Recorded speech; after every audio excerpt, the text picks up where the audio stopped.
2.7.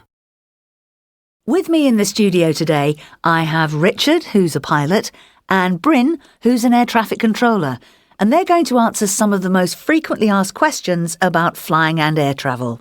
Hello to both of you. Hello. Hello. Right, we're going to start with you, Richard. The first question is, what weather conditions are the most dangerous when flying a plane? Probably the most dangerous weather conditions are when the wind changes direction very suddenly. This tends to happen during thunderstorms and typhoons, and it's especially dangerous during takeoff and landing. But it's quite unusual. I've been flying for 37 years now, and I've only experienced this 3 or 4 times. What about turbulence? Is that dangerous? It can be very bumpy and very uncomfortable, but it isn't dangerous. Even strong turbulence won't damage the plane. Pilots always try to avoid turbulence, but it can sometimes occur without any warning, which is why we always advise passengers to wear their seatbelt all the time during the flight. Which is more dangerous, takeoff or landing? Both takeoff and landing can be dangerous. They're the most dangerous moments of a flight.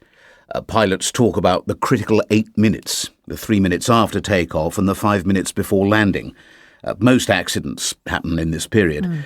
But I would say that takeoff is probably slightly more dangerous than landing.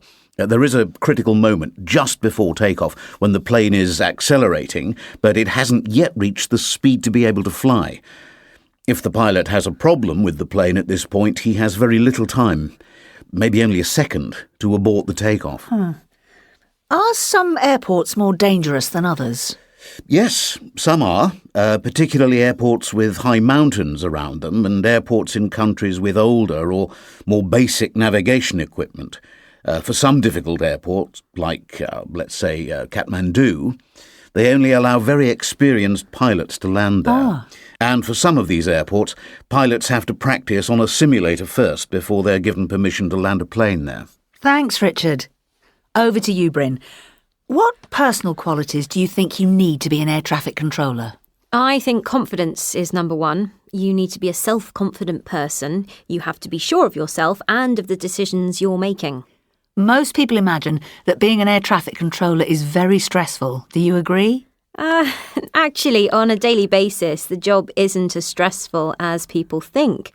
Obviously, it's true that stressful situations do arise, but when you're very busy, you just don't have time to get stressed. Why is it important for pilots and controllers to have good, clear English?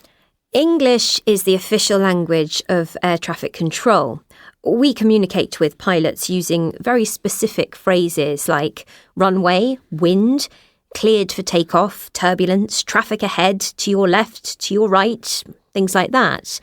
And it's true that you could just learn these specific phrases.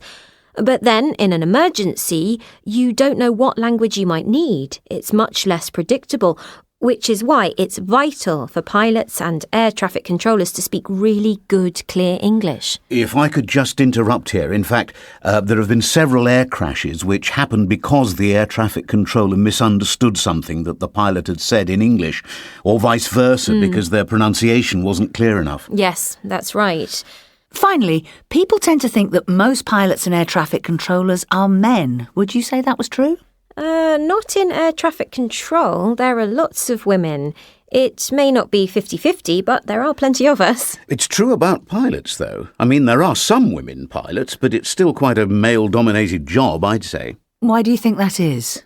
People say it's because men have a better sense of direction. Oh, very funny. Richard, Bryn, thank you very much.